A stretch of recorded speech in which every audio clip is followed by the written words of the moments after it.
Let's podcast alongside Joe Giglio.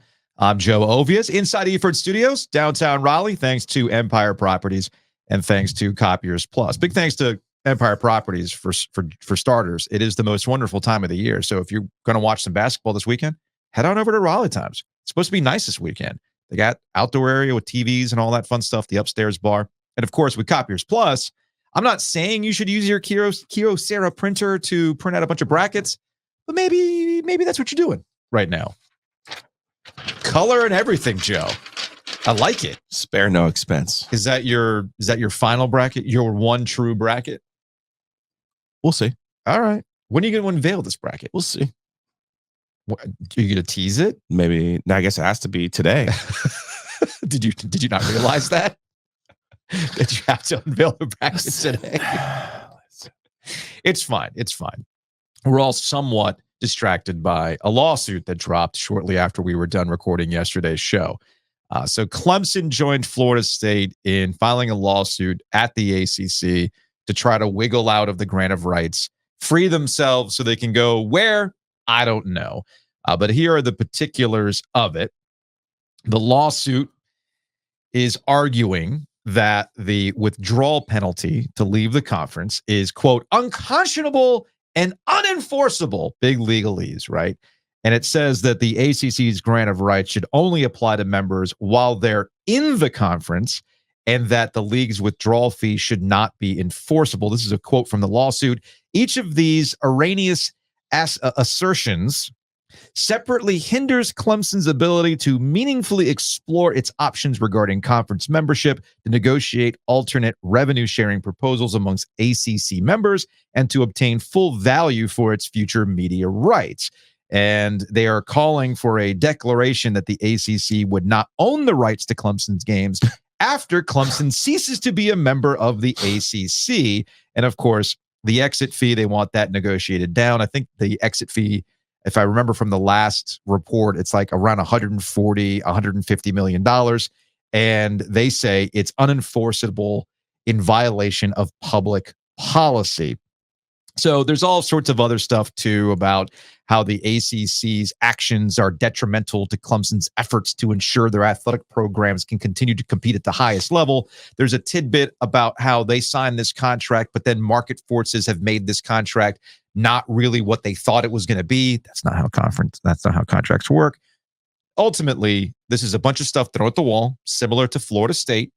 The arguments on their own merits are pretty weak. Like, you're sitting here snickering about, well, you can't have our rights if we're no longer in the league.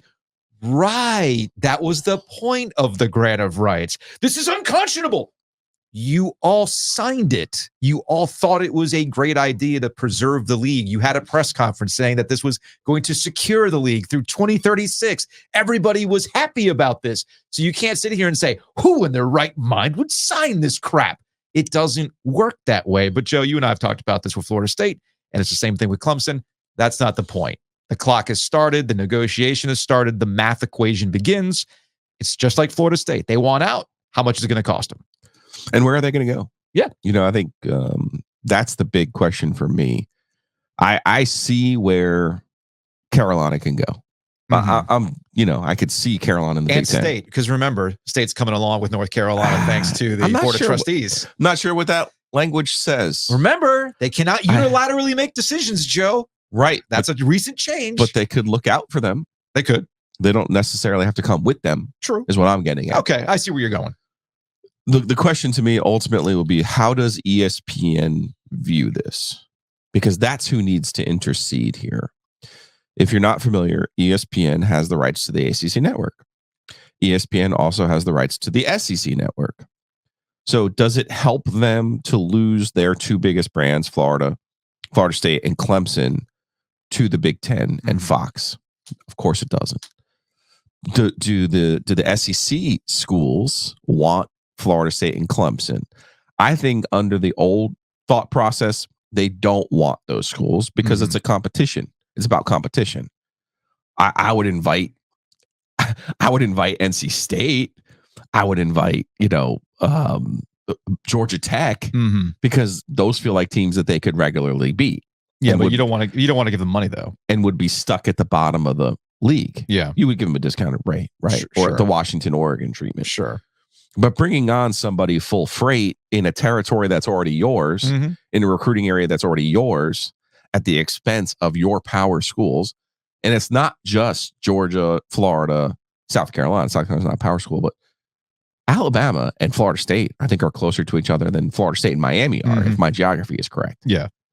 So you're Alabama, and I know Nick Saban's gone. You still hold the power in that league. Yeah, you still swing it. And Georgia, for sure. Georgia and Florida State are effectively right next to each other. So their incentive to add Florida State on a competitive level is very low. But if you're ESPN, wouldn't it make sense either to protect the ACC, which what it looks like in the case of Florida State and now Clemson, it's not going to be possible. Yeah. Or do you try to figure something out with the Big 12, another entity that you own, and make some sort of super conference? I'm talking like a 30-team Big 12, where you're adding a bunch of this stuff. You're bringing schools in at different levels. You let Carolina and Virginia and Duke and Miami go to the Big 10 because they fit the academic profile. I wonder if that's not the end game for all of this, because Florida State and Clemson, to your point, throwing things right now. What is their end game? Right now, they're just thinking, well, we just need to get out. Well, do you think they're actually one or two steps ahead of where they're actually going to land? See, I don't think they're one or two steps ahead as to where they're going to land. I don't, because you got to remember how all of conference realignment has ever worked. It's never been called years in advance. It happens literally in a week. And reactive too. Very reactive. Very reactive. We find out about a report. They're getting prepared to release a statement, usually at the end of the summer. Hey, man, we're out. And it just happens. So clearly it indicates a couple of things with Florida State and Clemson, and to a certain extent, the way North Carolina has been very, very quiet about these things.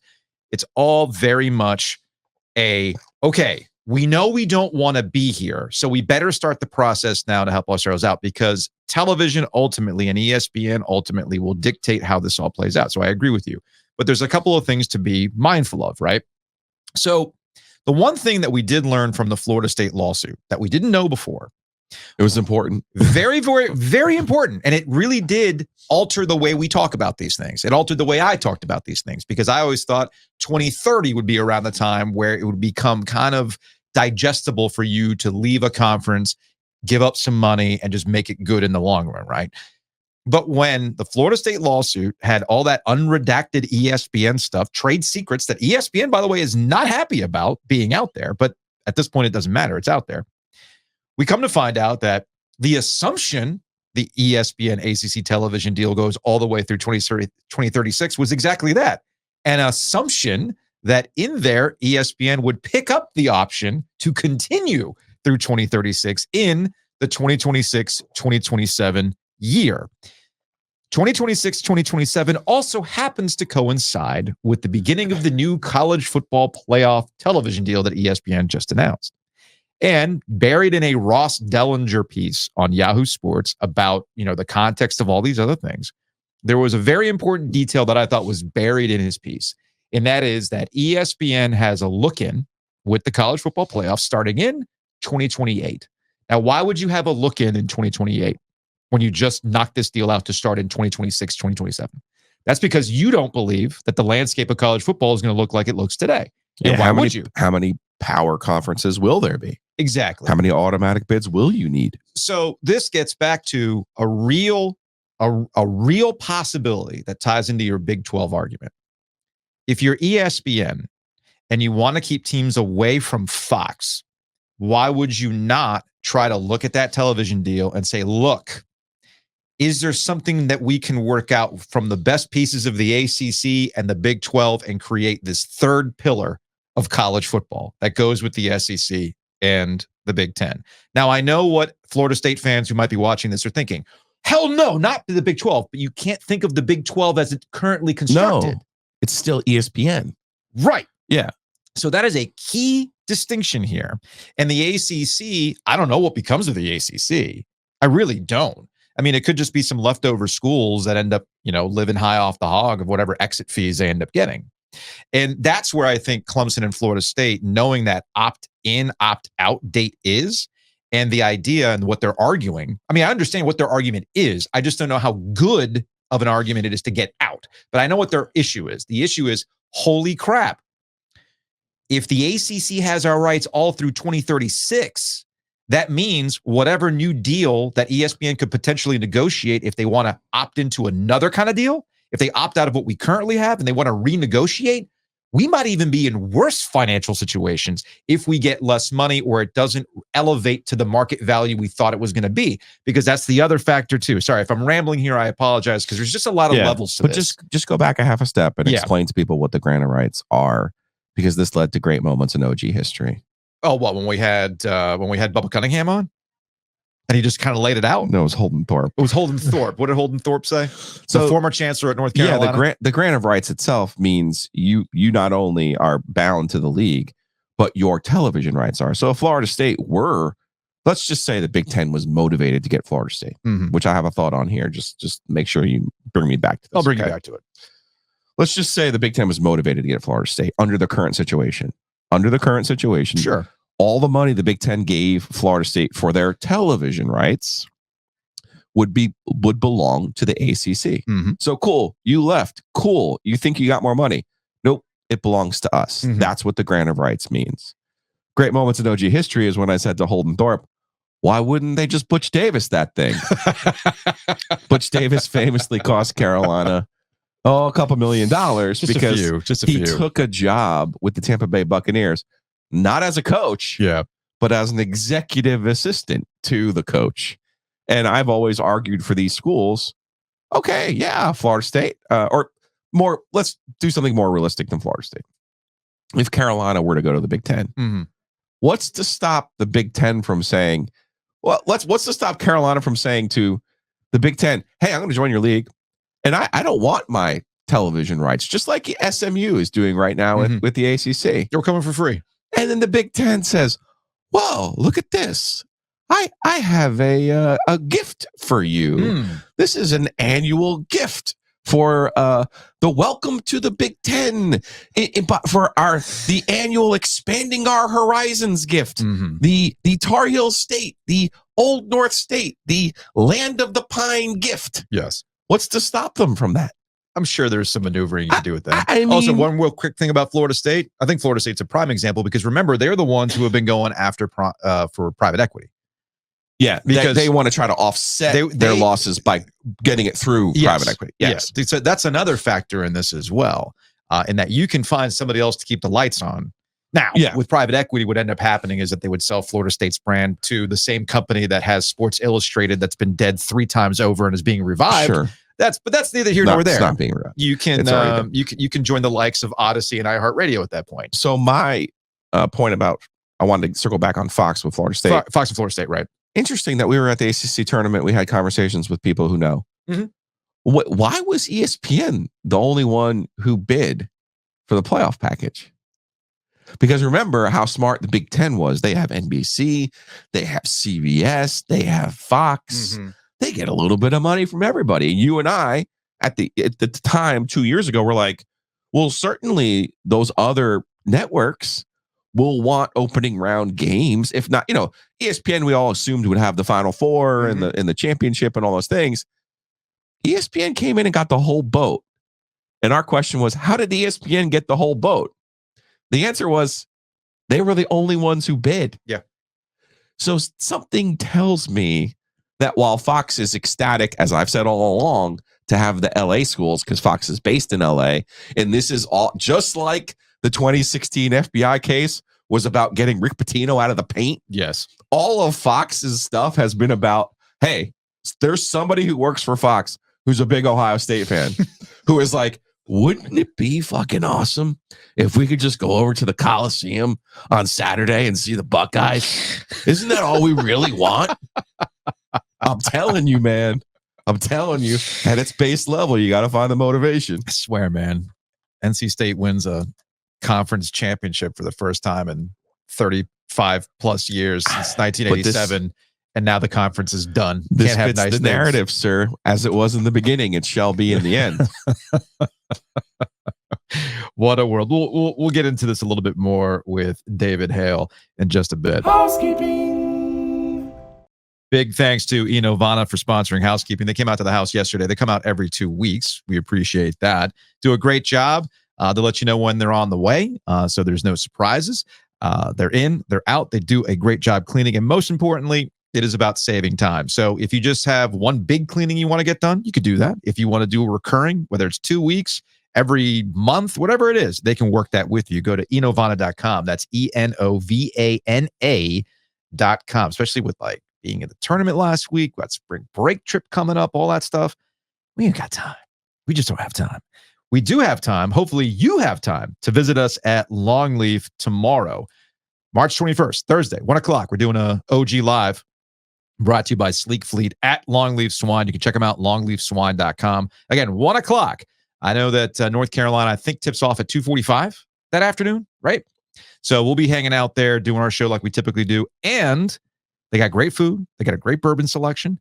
And we'll have a lot of fun. We'll also have ice cream from Two Roosters. Check them out online, tworoosters.com. They got flavors changing over all the time. They got some fun experiments. They got their classics. They've got their spot at the arena, at PNC Arena. The Stormy Tracks are on point as always. You can check them out and get their updated flavors at tworoosters.com. And again, they're going to be hanging out with us at Longleaf Swine tomorrow. And if you do show up to our very special briskets and brackets and biscuits, or briskets, anyway, and bourbon, we've got tickets to the Carolina Hurricanes on Sunday against Toronto, thanks to our friends at Breeze Through. You can be part of the Freeze crew. This is how it's going to work. You show up, you show me and Gilio that you are subscribed to the podcast, whether it's in, Apple, Spotify, wherever, or on YouTube. We'll jot your name down, throw it in a hat. While we're in housekeeping, which feels like a meeting. Yeah. I would like for the OG to buy tickets to the Pat McGee band concert at the Rialto. Okay. On Friday. Okay. To give away. Okay. I'm a fan of the Pat McGee band, and I'm a fan of Hayes Permar on the Rialto. We can't get comps from Hayes? I mean, we could, but as a small business supporting another small business, I figured that would be the right thing to do. Okay, that's fine. I mean, that's fine. We can do that. I'm not sure my liver is going to make it to Friday. I mean, I'm hydrating over here. This is why I needed the. Are you still recovering from? Yeah, this ACC is liquid tournament? IV. Oh, that's a whole thing of liquid IV? Dang, dude. All right, can I get back to promoting the tickets that we actually have? It was more of a thought process. I was trying to bounce off of you. That's fine. Yeah, that's cool. So, but the tickets we actually do have. We do. For Longleaf. We can give you 4 tickets to the game and 1 Olympia ride, thanks to our friends at Breeze Through. You get the Freeze Crew action. So you want to give these other tickets away at this event tomorrow? Let me talk to Hayes. Okay. Talk to Hayes.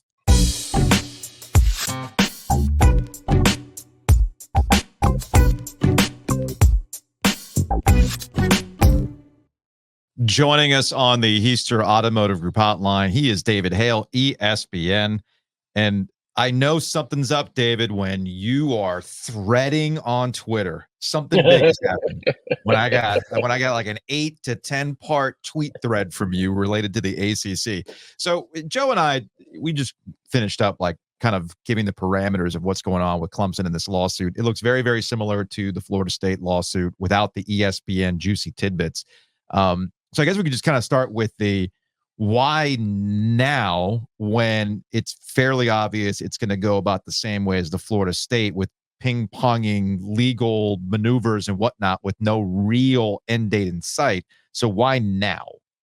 I think there's 2 answers to that. The first and most obvious is the college football playoff. And I've been talking to folks around Clemson for a while. Like this isn't new. They didn't suddenly decide yesterday that they wanted to do this. This has been in the offing for a while. They've just been working a lot more quietly than Florida State. But without question, one of the things that was sort of holding up any sort of firm decision was getting an idea of what the future of the college football playoff was going to look like. Well, the future is decided, and that decision is that the ACC is going to get roughly 60% of what the SEC and Big Ten get. So what was a problematic financial revenue disparity has gotten more problematic. And I think everybody knows will only continue to get more problematic.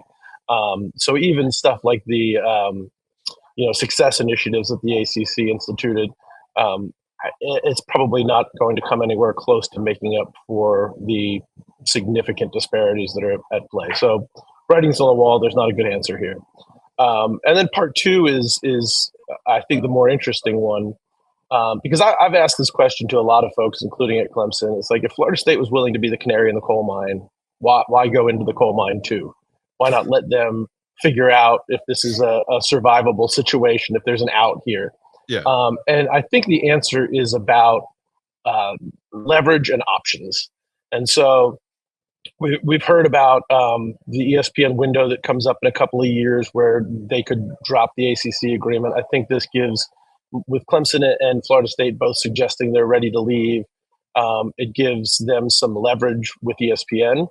And it means that the track has been laid, basically. So everybody that I have talked to, and this is from Florida State and Clemson down to, Charlotte, Wake Forest, whomever you're talking to in college sports, expects that in a few years things are going to look a good bit different.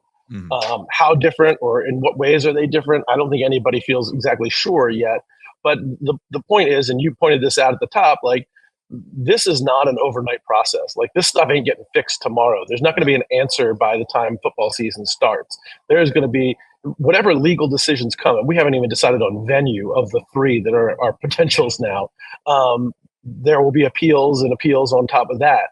So it is a long process. And the point I think that Clemson and Florida State are both at is, like, until we start the process, we don't have any end point to the process. And so it is when they want to position themselves best that when the next chips fall and the next big shifts in college football's landscape happen, they are at least close to the door, if not already out the door. And they don't want to be the ones trying to play catch up. And I can completely understand that. Clemson made a point in their statement of saying, we did not announce we're trying to leave the ACC. And I think that is, while it might be sort of a subjective splitting of hairs, it is worth noting that, I made this point yesterday on Twitter. It's like, everything sounds good in theory. Everything's possible in theory. What we're trying to get at Clemson and Florida State right now is deciding what reality is. What are the real things in front of us? And no decisions get made until those things get figured out.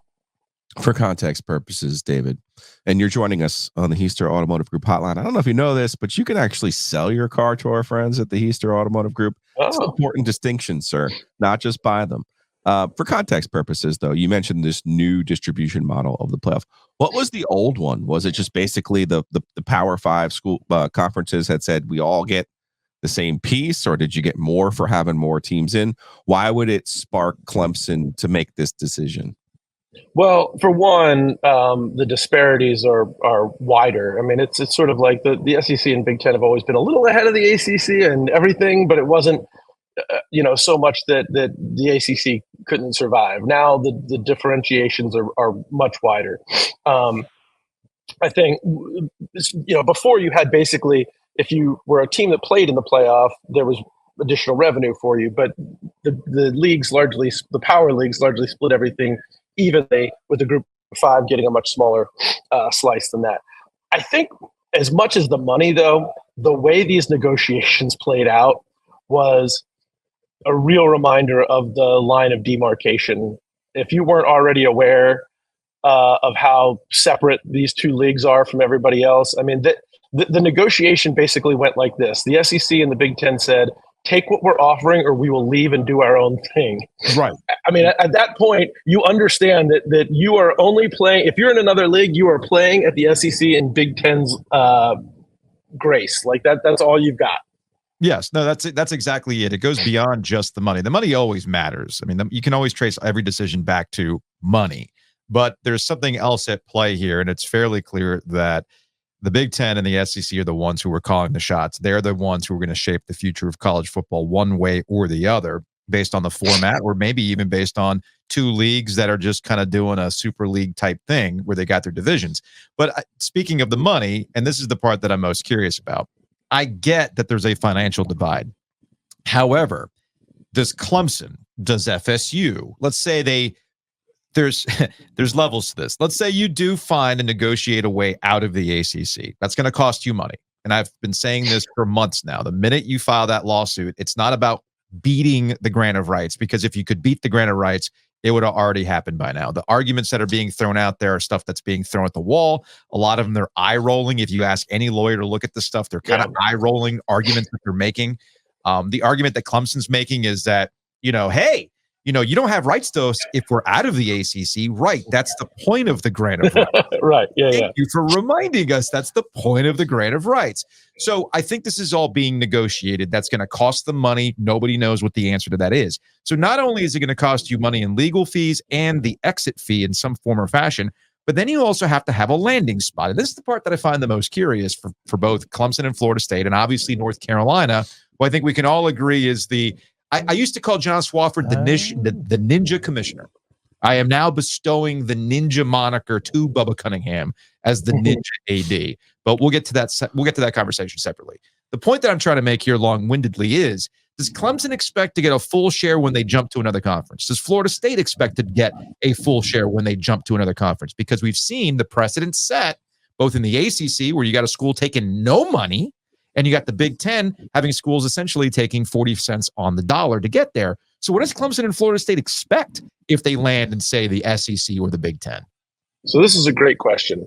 And you sort of have to look at it at each point in this process. So point one, what does it cost to get out of the ACC? That's what we're, to your point, negotiating now. Mm-hmm. And that dollar figure will say a lot about what ultimately happens and when it happens. Because if we're still talking $500+ million, like I just don't, there's not a scenario in which it makes sense to spend $500 million to leave a league when the underpinnings of college football are so up in the air anyway. And 2 years from now, it's like you may have just bought your way out of something that doesn't exist anyway. Mm-hmm.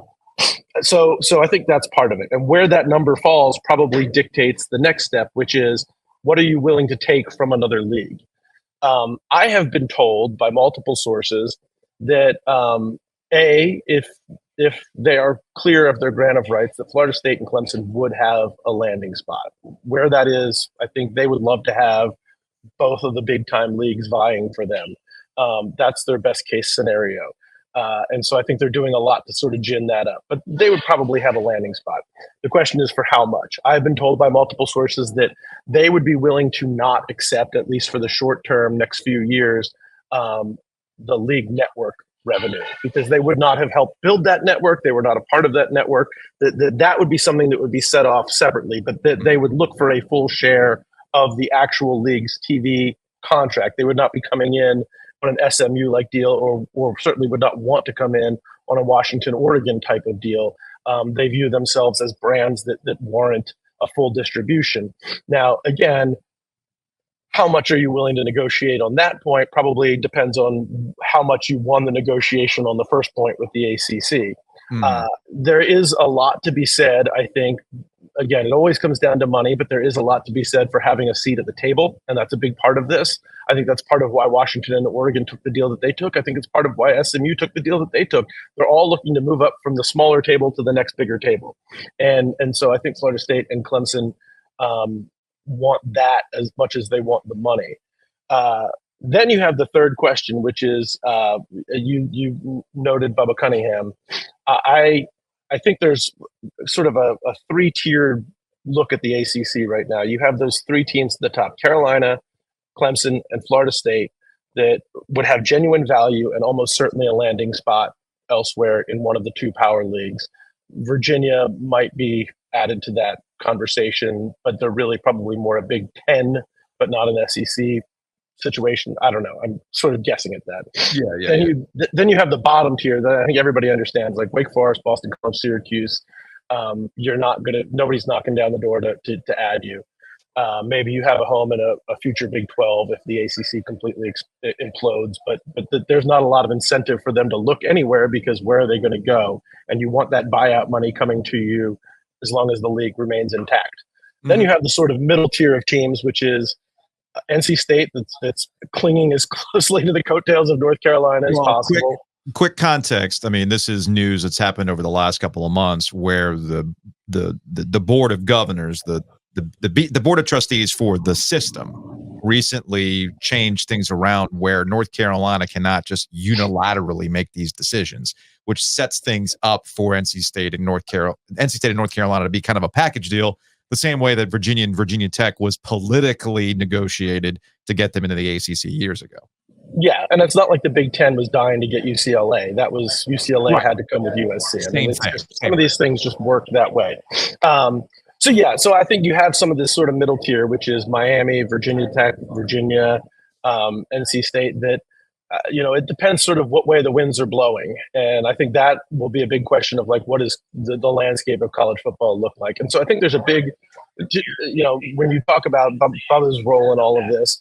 It was pretty clear that Clemson and Florida State were eager to leave. It's pretty clear that pretty much everybody else doesn't have the real motivation to burn bridges at this point. And then there's North Carolina, which is the one team really straddling the fence, and I think is the linchpin to sort of all of this. Because if Carolina decides that they're ready to go and that because they are a basketball school, let's be frank. They fit the genre of the ACC better than anybody. They are, I think if you just say ACC to the average fan anywhere in the country, North Carolina is probably the first team they think of because it is sort of reflective of the brand of the ACC. It's a charter member. For them to go would feel like something more than just losing one program from your league. It would feel like the beginning of the end. And having talked to Bubba Cunningham about this, I don't think there is a single fiber of his being that wants to be the guy that makes that decision. Yeah. But I also think he is keenly aware of the reality of college sports and where things are at right now. And he's not going to do anything that puts Carolina behind the 8 ball either. My guess is, if Nebraska wants to offer him $2.5 million to take their AD job, he would probably leave this decision to somebody else if he could, because I don't think it's one that he wants to make. But it is the reality of being, this is sort of everybody in the ACC is in some way or another between a rock and a hard place. I know he had a job in Tulsa once, but I don't see Lawrence moving back to the middle of America. No. The old logic, David, was that South Carolina, Florida, Georgia, Alabama would never let a Florida State or a Clemson into the SEC. Do you think the old logic still applies, or is that purely going to be an ESPN decision? I think yes. It's hard to separate ESPN from the larger conversation here. Now, I should preface this by saying anybody who thinks that ESPN is wielding the power behind this is not thinking very clearly, because it makes no sense for ESPN to sabotage the ACC. They are financially invested in maintaining the ACC as long as they can. Now, this will, Joe, mean something to you. It feels a little bit like newspapers at this point, in which they're squeezing out all the revenue that they can on a dying product, perhaps, but they still want. There's still a lot of money to be squeezed out of that, and so they're not looking forward to ruining it. But the flip side of that is that they don't want to lose these schools to their competition, which is Fox. And SEC doesn't want to lose these schools to their competition, which is the Big Ten. And if you're the SEC, in some ways, the reason that Florida or South Carolina or Georgia don't want to add Clemson or Florida State is for recruiting. On the other hand, you don't want to open up your territory to a whole nother conference. Now you're not just recruiting against Clemson and Florida State, you're recruiting against Penn State, Ohio State, potentially Notre Dame down the road, because they all have sort of entry into what had been earmarked as SEC territory. So it's really like a big game of risk at this point. You're trying to acquire territory or protect your own territory. You're also trying to protect your own financials as well, because I think this is another thing that is in play. There's only so much money for these products, and then there's only so much money that you can distribute to your members. And that's why I get back to the calculus of what are you willing to take to join the SEC. And I think that's to your point. I think you're exactly right. Like, does the conversation for South Carolina, Florida, or Georgia change if Clemson says we're coming for 60 cents on the dollar? Yeah. That's the thing that's the most intriguing part to all this, because to your point, Joe, recruiting and all that stuff, I get it, but obviously you don't want to open yourself up to other things, right? So at that point, it's, well, what's it worth to me? And if I can still keep you financially at a disadvantage compared to me, because, hey, man, I just got lucky of region and which conference I chose 45 years ago, I'm going to use that to my advantage. And that's why I'm really, really curious about who gets what. because the SEC even the SEC knows this. The reason why they haven't gone to 9 conference games is because they know that's the last chip they have in negotiating any more money out of ESPN, and that's why they're holding on to it dearly. And you saw ESPN, and David, we're not trying to put you in an awkward position having you work at ESPN. These are just the market. I'm getting fired soon enough anyway. Don't worry about it. Yeah, you know what? You can join OG Media. Join us. Join us. Maybe then your school will win a championship once you're fired. That's right. We were the sacrifice. We decided somebody has to sacrifice. No, but the point is that I don't know if fans understand that really at the end of the day, it's the money equation for this stuff. It's all about the money equation. And I can't imagine that the powers that be are going to be cool with Florida State. If Florida, South Carolina are cool with them coming in at a full share at this point. Yeah, I mean, look, it was one thing to do this with Texas and Oklahoma because you were really only screwing over Texas A&M, right, who didn't have a whole lot of sway in the league either. Georgia and Florida are big bosses in the SEC. I don't know. Frankly, if it came down to South Carolina being the only objection, my guess is it wouldn't matter much. But Georgia and Florida have some sway. And so, yeah, you're 100% right. And look, the other, we are all college football fans, college sports fans, and so we tend to view it through that lens, which I wish the actual powers that be viewed it through that lens because we get a better product, I think. Yeah.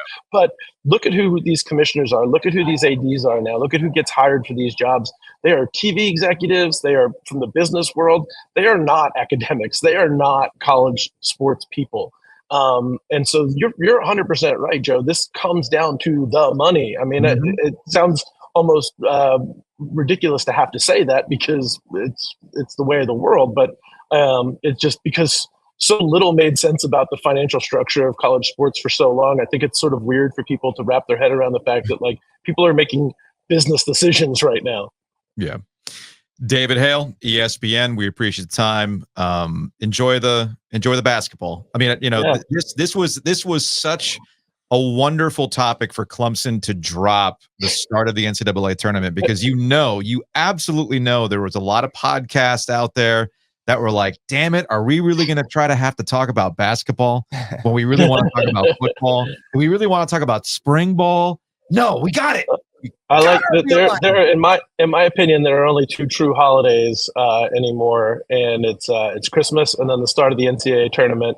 And Florida State 2 days before one and Clemson 2 days before the other dropping these lawsuits. So fun times. I love it. All right, David, appreciate it, man. We'll talk to you later. See you guys.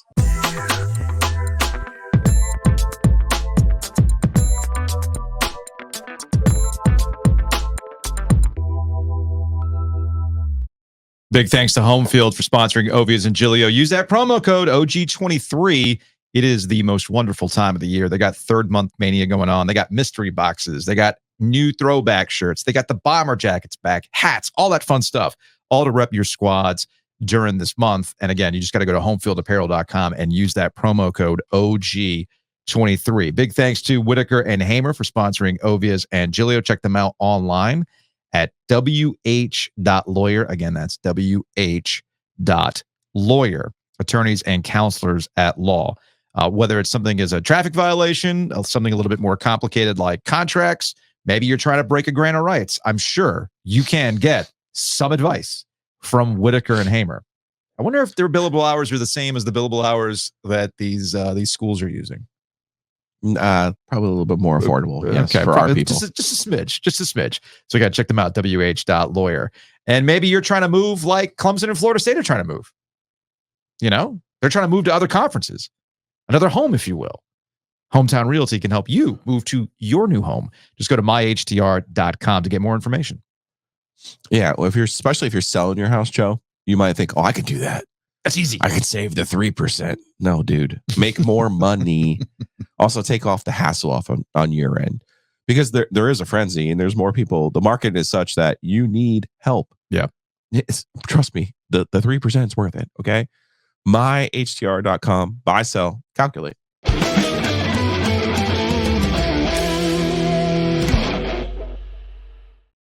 Oh, Virginia. 14 points in the first half in the first 4? Disgusting. What the hell was that, man? You know, it's funny. Sometimes I get upset at schools, coaches, programs, teams when I sit there and I like defend them. Like I think, you know what? I think this narrative is dumb. It's a totally stupid narrative, Please stop it. Y'all are just haters. You're looking for any old whatever thing to do, right? Virginia is the latest in a long line of programs, coaches, whoever, who I sit here and I go, yeah, man, this should work out. It's fine. It's not what you think it is. And they go and they do something like that. 14 point. A disgusting display of basketball. Why'd you show up, guys? Why? What are we doing here? And then Tony Bennett's in his feelings after the fact, reevaluating the program, the direction. Is he going to start playing the NIL game? Is he going to start doing one and dones? Hit the transfer portal? Do I really believe that Tony Bennett's going to change this? He's going to evolve? I don't know. But man, that was brutal last night for the Hoos. So if you're keeping track, Virginia has not won an NCAA tournament game since they won the national championship. 2021, they lose to Ohio, a 13 seed. Last year, 22, they don't make it. 23, they lose to Furman, a 13 seed. And then last night, they lose to Colorado State. They were both 10 seeds. So now they've been eliminated in their first game in the NCAA tournament in 4 of their last 5 trips, 3 in a row, and all of the losses have been to double-digit seeds. Their opponents, as I said, UMBC, Colorado State, Furman, and Ohio. Not a murderer's row. Here's the real problem for the ACC. Tony's an unbelievable regular season coach. He is, yeah. Of those losses, okay, 3 times, those teams who lost in the first round won the ACC in the regular season, including the 17-1 record in 2018, including the 15-5 record last year when they kind of were a surprise tide winner with Duke. So it's like, how do they keep doing this? I don't know, man. And the question is the answer is the style of play. It is. Even when they're dominant, they're only up by, 8 to 10 points, which is very erasable with the 3-point line, which has usually been, I think last night, Colorado State was just better than they were. They were just better. But for the most part, which is funny because they kind of run a Princeton style offense. So they spread the floor. Yeah, a little bit. For the most part, it's the style of play that hinders them. And I wish Lauren was here to defend her Wahoos. Maybe she could do that tomorrow at Long. It's not necessarily the style. It's the players in the style. Yeah. Because in 18, when they lost to UMBC, they had NBA guys. Hunter was hurt though in 18. DeAndre Hunter was hurt. In 19, they had 3 NBA guys.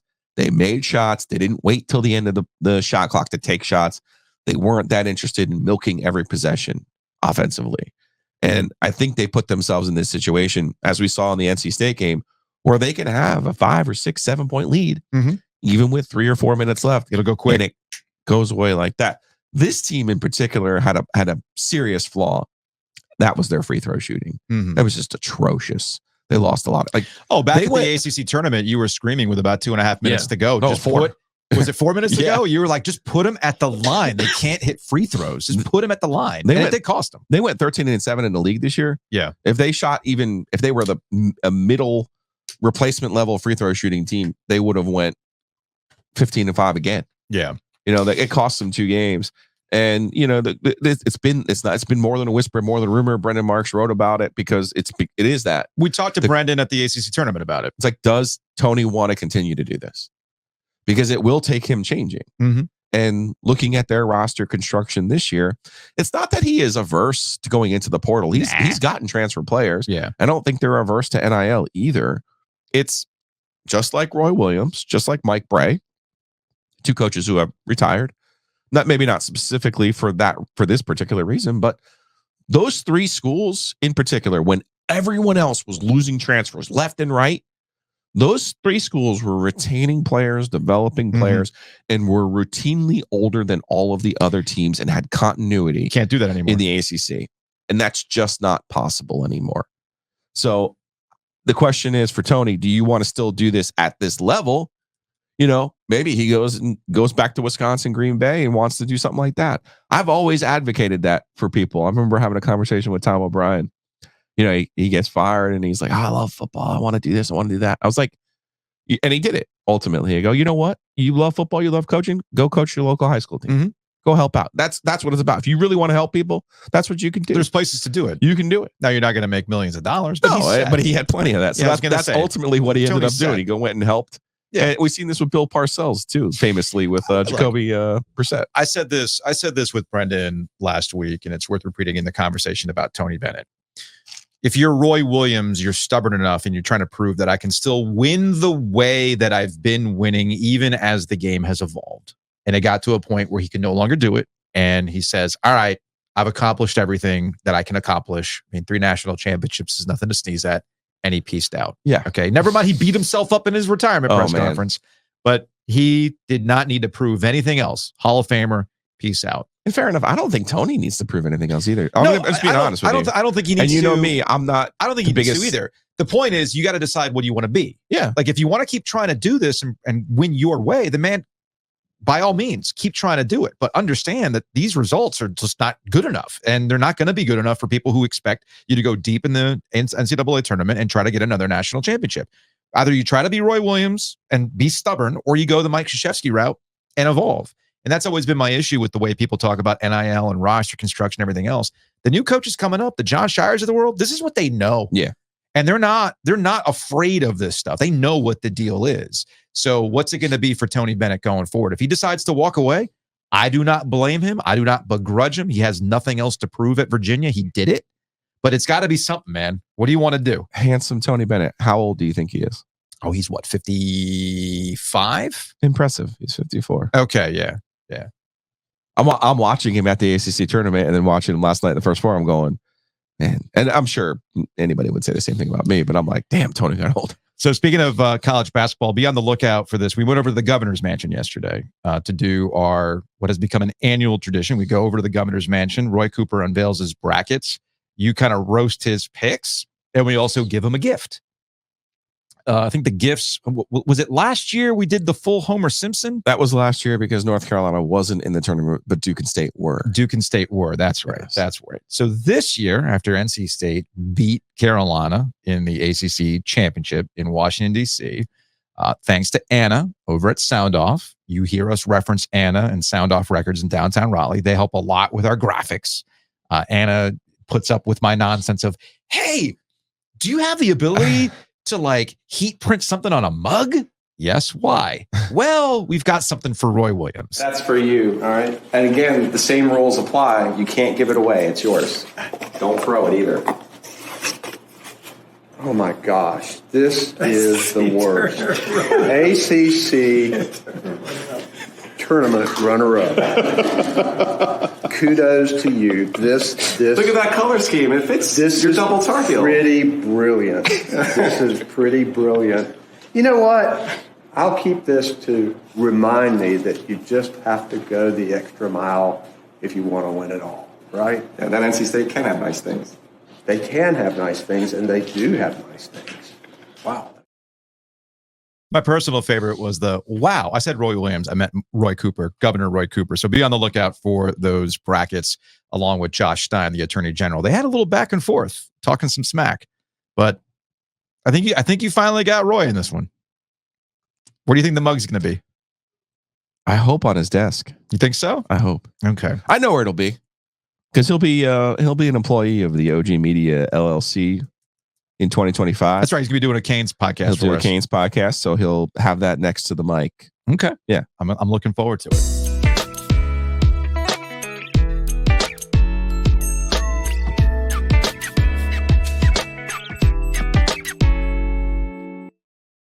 Joining us on the Heister Automotive Group hotline, singer-songwriter, American Aquarium is the band. He is BJ Barham. BJ, what's going on, man? How you guys doing? Thanks for coming on. I saw you had tweeted out that you had this tattoo idea, and you went out and got the tattoo idea. You're a state guy. When did you graduate from state? Was it like 05, 06? 06 is when I left state. I dropped out my junior year to go on tour for the first time, and luckily that was the right decision.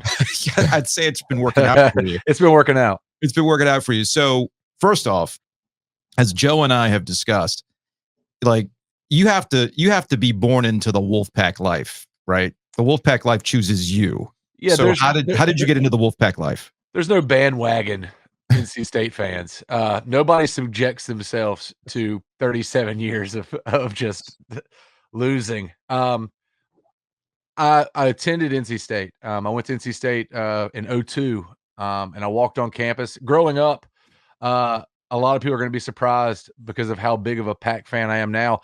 I was a big Carolina fan growing up. My dad was a huge Carolina fan, and that's something that me and him bonded over was sports, and mainly college basketball. And I liked pulling for the team that won. Why would I pull for the team that lost every game? I liked pulling for the team that I could go to school the next day wearing my jersey, talking junk to every other fan base. But then I grew up and I became an adult, and I learned that you have to dance with the one that brought you. And so I went to NC State, and the day I walked on campus was the day I burnt my Vince Carter jersey, my Jumpman warm-ups, and I switched colors. I switched teams because I was not going to be that guy that went to a school and pulled for another school. That is I respect. that is against who I am on the inside. And as much as those the Dean championships meant to me, as much as some of those teams meant to me, I had Julius Hodge and Marcus Melvin to fall in love with, and Scooter Sherrill to fall in love with. And I learned a new style of basketball, which was a lot of losing, but it made the winning that much more special. Well, I'm sure we'll talk about it later about this weekend, but Yeah. it really forces you to be a true fan. There's no such thing. If you're a State fan, you're not just a fair weather fan. Were you in the Smith Center in 2003 when State took over? I was not. The only 2 times I've went to the Smith Center are the 2 times we have been or supposed to win. Like Carolina was having some off years. And so me losing in Raleigh, I was like, okay, we've got to win this one in Chapel Hill. And both times I've went, I've had to leave with my head tucked between my tail. Yeah, you missed out on the 2003 because yes, it was a State takeover. I mean, that it was the bottom of the Matt Doherty thing. Julius Hodge, I think, blew a kiss to the student section, if I remember that correctly. I was watching the game. Okay. Okay. Coming to State, it's weird. I grew up, I was such a college basketball nerd. Even I knew all the stats on NC State. I just hated them.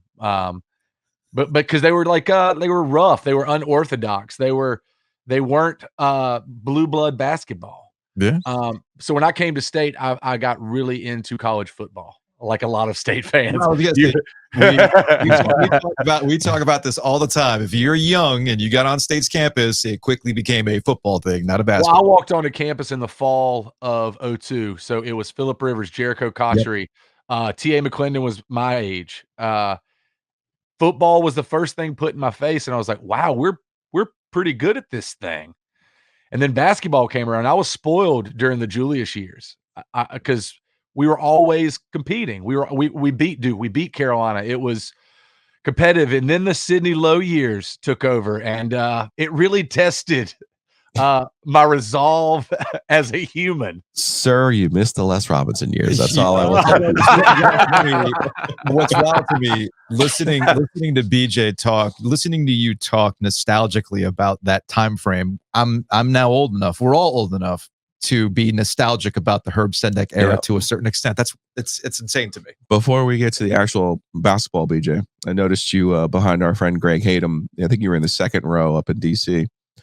You have an amazing jacket. We have a great deal with Home Field, but I don't think that was a Home Field. I think that looked like an OG jacket. Yeah, so shout out to the team at Home Field. They send me all of the NC State drops. Every drop they send me. It is a Home Field then. It is not a Home Field. It's actually that's not a Home Field. Not that one. It's actually a 1992 starter jacket. It's a starter windbreaker. So I've got probably 4 or 5 of the starter puffers, the big puff coats. Yeah. That's what the tat should be, by the way, if you haven't decided yet. He's got the tat. Oh, you got the tat. We've got the tat. I'm actually gonna pull this up on StreamYard so people understand the jacket that we're talking about. I'm actually going to your Instagram page here live. Killer. And that's the starter snap that you've got with your daughter Pearl. Julius Hodge sent me a text message and said, "Where did you get that jacket?" And I said, so here's the fun part. If you're a Carolina or a Duke fan, it is very hard to find really cool vintage pieces because they're either exorbitantly priced or just super rare. Mm-hmm. But as a State fan, I know this is going to come to a surprise to most of your listeners. It's not as in demand as the other colors of blue.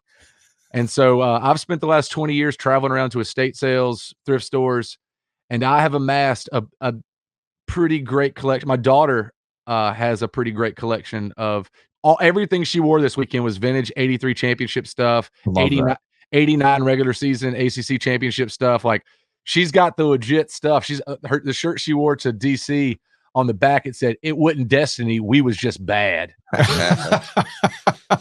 So I love it. So here's your tat design. Here's the tat design. So if you're watching on YouTube, you can see it on YouTube. If you're listening on the podcast, it is a classic AV cart that a lot of old school ACC fans will bring up when the ACC tournament rolls around. It's got 87 and 24. And then he went out and actually got the tattoo. And there it is. It looked, I mean, that is 1 for 1 for the most part. So first off, what's the thought behind the idea? Why 87 and 24? And why the AV card? So growing up in the state of North Carolina, I think we were privileged because I've posted the AV every March, every ACC tournament. I post the AV card, and the people from North, you can automatically tell who grew up in North Carolina because they're like, "Oh my God, it's March Madness! Come on!" But you'll have people from across the country who are like, "Challenger explosion, 9/11, like why the AV cart?" And I'm just like, wait, y'all's teacher didn't just cancel class during the ACC tournament to watch basketball? And there's a resounding no outside of the state of North Carolina. But I have these vivid memories. I grew up in Rockingham County, so I went to Rockingham Senior High School in Reedsville, North Carolina. Shout out Breon Pass. Or for the old heads, CC Harrison. Now we're talking. Now we're talking. And no matter what grade it was, no matter what class it was, it could be AP English. If there was a 12 o'clock game and a 2 o'clock game on Friday, that thing got rolled in. And all the nerds were like, "Why aren't we learning anything?" And we're like, "Shut up, nerds. Like, there's basketball to watch." and we watched the games, and I just had these vivid memories of coming home and being able to like jump in it with my dad before the 7 o'clock game starts. And just like really talk like shop about what happened that day and what's going to happen on the next day. And so about 10 years ago, I played in this basketball league downtown. Shout out to the Halifax crew. We would get together 3 or 4 times a week and play pickup basketball. And it was all super competitive basketball, but it was mostly journalists and musicians. And we'd all get together. We all either played high school or college ball. And so it was just competitive enough to be fun. Yeah, there we go. Yeah, John from Old Quarter was like, "You better talk about that Halifax crew." Oh man, it was Brad Cook, Ivan Rosebud, sometimes Justin Vernon, Grayson Curran. Shout out Matt Alston, Matt Kreischer. I'll give you all shout outs on this. I was going to say, for those who might not know some of these names, you referenced Justin Vernon. He is from Bon Iver, or for some people on Twitter, Bonnie Bear. Who are we talking about here? Bon Iver. Bon Iver? Who are we talking about with Bon Iver? And you mentioned Grayson, although Grayson, what position would Grayson play now, man? I mean, with all the hiking he's been doing, man, he's a different dude. Man, Grayson, he's a tough one. He was a really strong small forward, super aggressive, could hit the boards, wasn't really an offensive threat, but tenacity. That's and he was just kind of, he'd put a shoulder into you. Ben Middlebrooks, he was very much a Ben Middlebrooks. Nobody could hang off the rim though. But I came up with this idea with a couple buddies. I was like, man, how cool would it be to get this AV cart tattooed? But I couldn't justify doing it until State won an ACC championship that I watched. I was like, I can't just go and get one and then just put the 10 ACC championships from the 50s and 60s on there. It's like, I have to wait till we win one. So we finally won one, and I called my tattoo guy up on Sunday. I was like, as soon as you can fit me in, I've got this really quick idea that I've always wanted. And I went with 87 and 24 because those are the 2 in my lifetime. Those are the 2 that I've been alive for. The 24 was the one that means the most. I got to take my daughter. My daughter is 5, and she is going to be just as, if not more, of an insane NC State fan as I am. And so we went up and watched the game, and she absolutely lost it. So 87 and 24 are the 2 in my lifetime. And so a lot of people were asking, why didn't you get all 11? And I was like, I was like, because I'm not putting the 50s and 60s up there. No, that's not it. But I got 87 and I got 24 and I left room for 4 more because I am a realistic optimist. And the league might not be around. True, it might be, but I mean, what you're counting on is that NC State shit is dead. If you're counting on some more, man, it's like I had this conversation with some folks, and then I saw a few things on Twitter. It's hard to argue like what they just did. Kind of beat out all of the NC State shit. Thank you. Like in past, I've watched something like the Middlebrook Tech lose us a game. Mm-hmm. I've watched something like a DJ Burns go to foul, get called for a flagrant, lose us a game. I've watched, I can't tell you how many desperation 3 seconds left. Keats calls a timeout, draws up a play, desperation 3, nowhere close. You know, the only other time in the Keats era that happened was Braxton against Clemson. Like the only other time where we're running up the and I don't think a timeout was called. I think that was just a in transition, get the pass, heave it up. So for all of those things to happen in the matter of 2 days, like my wife, God bless her, she doesn't understand why I pull for State and why I'm forcing my daughter to pull for a team that's going to consistently let her down. That's why I said it chooses you, right? Yeah, that's what happens. You're born into it. Well, the universe gives its hardest battles to its fiercest warriors, you know, and I think State fans. Hey, Philip Rivers said, and we have it in the Law of the Wolf podcast open, Wolfpack ain't for soft people. It ain't for soft people. If you're into winning and if you're into elation, there's 2 other schools within 20 minutes you can pull for. And Walmart right now is running a 50% off sale on runner-up stuff. I loved y'all's runner-up thing you gave the governor. That just chef's kiss to you guys. That's beautiful, beautiful. PJ, you're getting involved in some NIL stuff now, aren't you? Yeah, last year I donated a couple acoustic shows to some of the donors in exchange for NIL. This year I'm playing the big football NIL event. It's me and a couple players. I'm gonna be playing some songs. I do what I can to, you know, what I can do. I can't write $1 million check to the university and build a wing of seats, but what I can do is offer some shows and try to help raise some money and be an ambassador for the university. I joke with Chancellor Woodson a lot. Like I was called a college dropout for a very long time until the band took off, and now I'm called a distinguished alumni. It's funny how that works. And it's funny how it works. But Chancellor Woodson will tell you, and he takes a lot of pride in this. I found myself at NC State. I would not be an artist, I don't think, if I went to NC State. I didn't play guitar before I went to NC State. I wasn't writing songs before I got to NC State. I got on campus and I fell in love with music. I started working at the Record Exchange on Hillsborough Street, right across from the Bell Tower. And I fell in love with music. And I don't think I would be the man that I am today, the person that I am today, the father I am today without NC State. And so anything I can do to push awareness of the university, shout out Day of Giving is today. I do it. And traveling, it's funny because our fans now all over the country, if there's an NC State game on, they'll post on Twitter or, you know, pulling for the pack today. They're not playing my insert team here. Yeah. And they've become like the default American Aquarium fan team. That's great. And it's really fun, especially when they have a run like they did this last week. And it's easy now too. I remember talking to Mac McCon from Superchunk, the head of Merge. And when he came up and he's trying to watch all his college basketball, I'm like, you had to guarantee that the bar A had a TV and B had the games on. I mean, are we talking about certain shows that might line up with a start time while you're watching it on the phone? Let's put it this way. 2 years ago, okay. The State Carolina game in Raleigh, where Emeka catches the 2 touchdowns within 2.5 minutes. I was in Birmingham, Alabama that night. I postponed the show for 27 minutes. I walked on stage to the NC State fight song, and our walkout music that night was the NC State fight song. And the first thing I said was, I was like, I never go on stage late, but if I thought anybody would understand postponing a show for football, it was the state of Alabama. Yeah, man. And that place lit up. I try my best not to. I try my best to not let it get in the way of shows. But my keyboard player is a massive Carolina fan, and my drummer's a massive Duke fan.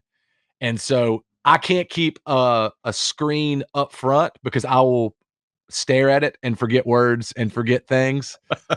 But what we do is we keep an iPad behind the keyboard with all of the ESPN live games going, so that halfway through the show I can go back and take a peek behind the keyboard. And it looks like I'm talking to him, but really and truly, I'm just checking tickers and just trying to see the score. We're a bit, and if you're ever on our bus during the fall or the winter, it's either college football or college basketball. We're pretty diehards about watching the games. And I hate it when they don't line up. I hate, lucky for me, if we can make it through this weekend, I've got the rest of March and April off. So Nice. I've got to go film a special for PBS this weekend in Tennessee, but I'll be watching Thursday night from afar, pulling on. I wish I could be in Pittsburgh, but I'm already getting the text from all my friends out in Lubbock who are just talking junk. And I was like, didn't y'all learn anything from football like 2 years ago? I was like, last time we played you guys was 1953 and we won by 10. I was like, we're 100% against you guys. Get out of here. BJ, I appreciate the time. Awesome. Man, thank you guys so much. Big fans. Thanks for having me on. Appreciate it. Appreciate that. Although one more thing before we go. Yeah. And again, I know, and this is complete ignorance on this, on this sort of thing. You and Scotty McCreery, I feel like, first off, do you mess with Scotty? Yes and no. I don't know Scotty personally. I don't know. Me and him follow each other on, like he liked a couple of the posts from yesterday. Okay. He was watching the podcast, I think the night of, on the tour bus, if I'm not mistaken. He at least posted on Instagram. So again, this is just me workshopping here, but I feel like there's a collab potential of a Wolfpack song for 24. Because this is what they used to do back in the day. Like somebody won something, they would actually make up a song, they would press it on vinyl. I'm just throwing it out there. Hold on, one second. Tell me he already wrote one. You mean like this? Yeah, no. See, I already have. I have that one right here, actually. You got the Pack Power. I got that one. Yeah, I got that one right up here. See, back on the cork board of the back. I have two copies. This is the throwaway copy, and I do have that Wolfpack Country. We actually gave the governor the version of the Carolina Country. Oh, nice. Yesterday. There's a Clemson one. There's a Wake Forest one. I'm just saying there's an opportunity for a one-off. That's all I'm saying. Yeah. Scotty is so on for the listener out there. There's levels to this, and Scotty is on a much bigger. He's a radio star. Like he's got top 10 singles, number one hits. He tours in stadiums. I still play theaters every night. I would love. Don't threaten me with a good time. I named a record after the Wolfpack. Like I'm not afraid. Everybody knows my allegiance. I walk into a room and nobody has to ask me who you pulling for this year. It's extremely obvious who my team is. All right. Well, I don't know, Joe. You might have to start a text facilitation here. I don't know. We'll see what we can make work here. Yeah, we appreciate it, man. Man, thank you guys so much. Y'all have a great day.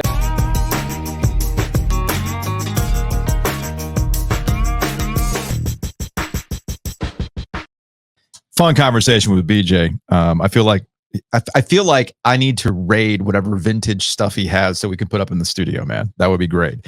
Big thanks to Mosquito Authority. Check them out. Mosquito Authority, Pest Authority, bugsbite.com. You can bundle and save right now. Weather's going to be warming up. Bugs are going to be active outside. Those mosquitoes, you want to keep them in check. Mosquito Authority can do that with you with their treatments. And of course, on the inside of the house, it gets warmer. Critters want in, the roaches, all that kind of stuff. Ants. You had an ant problem last year. All the time, man. Ants, termites, you name it. I got Hayes on speed dial. You can do the same. Mosquito Authority, Pest Authority. Check them out. Bugsbite.com. Also, big thanks to the Butcher's Market. Check them out. Butchersmarkets.com. I actually got an email from Sam. He says, Joe's got chicken breast, steak tips, marinated asparagus, and stuffed baked potatoes on Saturday to bring to Lake Gaston. Had chicken on Monday and Tuesday. Delicious. Looking forward to the steak tips nights. Thanks for the tips. They got all the great stuff at the Butcher's Market. They get it done. So you can visit their locations across the triangle, new location in Lake Boone Shopping Plaza. And of course, they've got Wilmington as well. I believe they just opened up another shop. So Go check them out. And big thanks to Matt Davis at State Farm, 919-779-8277, insuregarner.com or theoginsurance.com to start saving money on your home and auto. We love saving money here on the OG. Speaking of money.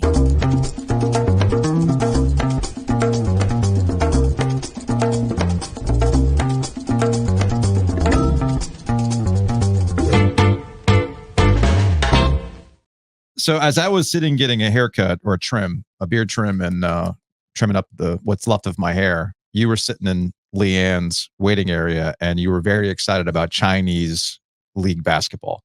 Yeah, there's a nuance to it. Okay. Can you explain the nuance to me? These are actual rules. Yeah, no, there's actual rules. Chinese CBA. Yeah. You're only allowed a certain number of foreign players, which in this case is mostly American. Sure. Right. And they all have to sit out one of the quarters. It can be any quarter. Any quarter. So that there's a strategy. Okay. It's wild to see the scoring kind of fluctuate because you're like, what just happened? Yeah. And, Dwayne Bacon was the name that I gave you. And I was like, yeah, you can look at any box score. Like Dwayne Bacon will have like 50 points. Legend. And you're like, wait, he did it in 3 quarters. Why is he not playing in the second quarter? And then all of a sudden the Ducks go from like up 10 to the Sharks go up 20. And you're like, I don't understand what just happened. It's wild, but there's money to be made in the CBA. No, something really important happened yesterday, Joe. Yeah. It was crucial to our success here moving forward. I gave out a play in this segment yesterday that came home. Oh. That hasn't happened in a couple of weeks now. Okay. So we were on the verge yesterday. If South Florida did not cover and or win, then I would then have to pick something that I'm not actually betting on. I actually did bet on South Florida. Like I almost had to go the whole reverse jinx thing. You see what I'm saying? I see what you're saying. So by winning now, I can actually give out the games that I like. And I'm going to stay in the NIT today. I know we're a day late. But it is the reason that you go by Joe, even though your name is Hernando. Mm-hmm. The 19th is St. Joseph's Day. It is. As a rule, I love to bet on St. Joe's on St. Joseph's Day. We're a day late on this one. We were too busy ripping Joe Lunardi, unfortunately. St. Joe's legend. All the Joes. But we're a day late on this, but the Hawk never dies. And the Hawks getting 7.5 points tonight against Seton Hall in the NIT. Seton Hall feels like a team that probably should have been in the NCAA tournament. Seton Hall feels like a team that's probably not all that interested in playing basketball tonight. So give me St. Joe's and those points against Seton Hall tonight. So I'm going to be putting $5 down because I'm at the point now where I'm only really betting small quantities for fun. Okay. But we got Wake Forest App State tonight. You're staying in the NIT as well. I'm staying in the NIT as well because this one's obvious. Same number. I like it. This is a quick single game parlay. Oh, that I'm putting $5 down on. So I've got over 70.5. App State team total points, App State +7, and App State money line first half. I think you said it yesterday. NIT is about who wants to be there. I don't think Wake Forest wants to be there. Not that group, not that roster, not what they were trying to do. But App State, still hungry, still trying to, make a name for themselves. They're going to take the stairs.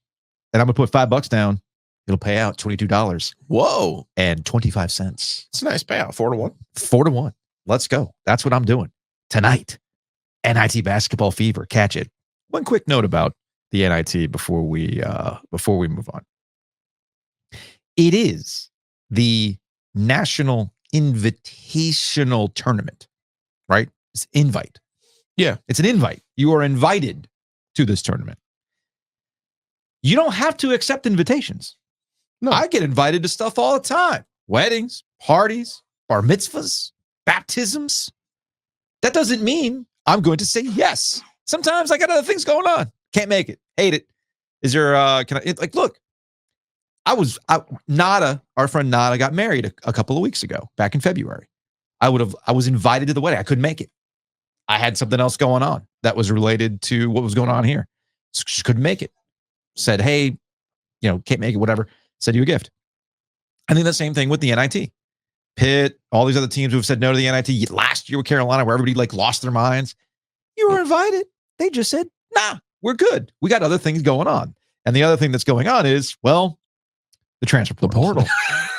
I know they did this in football too, and I hate it. I hate it. Kind of busy. So if you want people to participate in the NIT, well, you're going to have to change the calendar around a little bit and not have these programs start thinking about next year the minute the season is over. So anyway. Before you do your read, yes, I hate being that guy, but sometimes I have to be. What did I do? No, it's just one of those things that most people do get wrong. So you're not alone. The NIT is actually the National Invitation Tournament. Not invitational. Yeah. So it's not like daylight savings time, or however they say it. It's often mistaken as invitational. And this wasn't something I figured out until we were in Reynolds. Yeah. The Torn Dorn year, so 19. Yeah. And I was like, wait a second, have I been saying it wrong all of these years? I guess I've been saying it wrong this entire time. Because you never type it out. And like, you write a story. It's they got invited to the NIT. I learned something new today. See, how about that? And if you're new to DraftKings, you can get some bonus bets. All you got to do is download the DraftKings app. It's now live here in North Carolina, official sports betting partner of NASCAR. And you can legally bet on all your favorite sports anytime, anywhere, right here in North Carolina. And for a limited time, new customers who sign up with the promo code OG24 and bet $5 will receive $250 instantly in bonus bets. So download the DraftKings Sportsbook app now using that promo code OG24. Bet $5 to get $250 instantly in bonus bets. Only on DraftKings Sportsbook with code OG24. The crown is yours. Gambling problem? Call 877-718-5543 or visit morethanagame.nc.gov. 21 plus, North Carolina only. Bonus bets expire 168 hours after issuance. Deposit and eligibility restrictions apply. Terms at DraftKings.com/sportsbook/NC. NASCAR is not a sponsor of this promotion and used under license. Again, use that promo code OG24 to start those bonus bucks.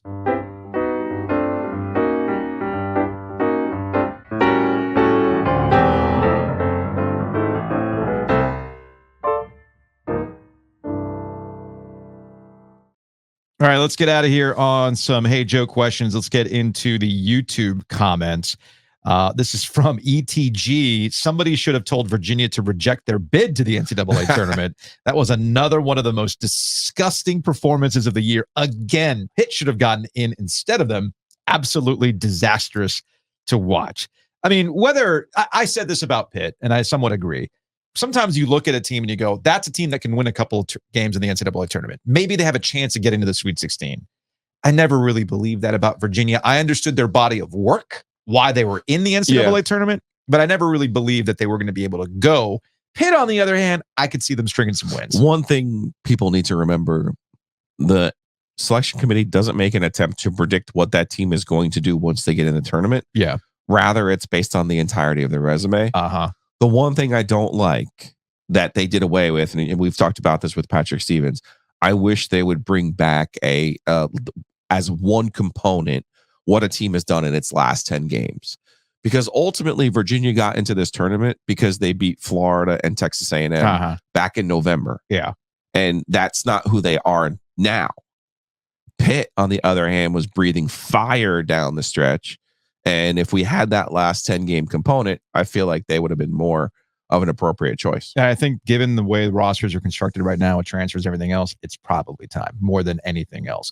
Who's this from? This is from Brandon. NC State was cursed, and I'm the one who cursed them. I broke my parents' lamp in 1987 after the ACC tournament loss. Screaming and crying as my dad was whooping my butt, I said, I curse you, State. We'll never win an ACC tournament again. My curse lasted 37 years. Had a good run, but the Pack ended it. Well done, Pack. Was that my dad? That's the kind of thing my dad would be talking about. He's convinced that these types of things happen. This is from Law of the Wolf. Law of the Wolf, new podcast out with Scott Wood. It's the likes of Jimmy V and the basketball gods who reached down to touch this team as a reward for Gary Hahn. It's the ultimate retirement. Gary Hahn never called the championship. Now he has one. Hopefully they'll get 6 more wins this year. From Angie, you can't put NC State shit to bed yet. We'll see. And from David, love to hear 2 old State alumni and basketball legends talk Wolfpack ball. Nice not hearing Ovias. It's fine. That one got me.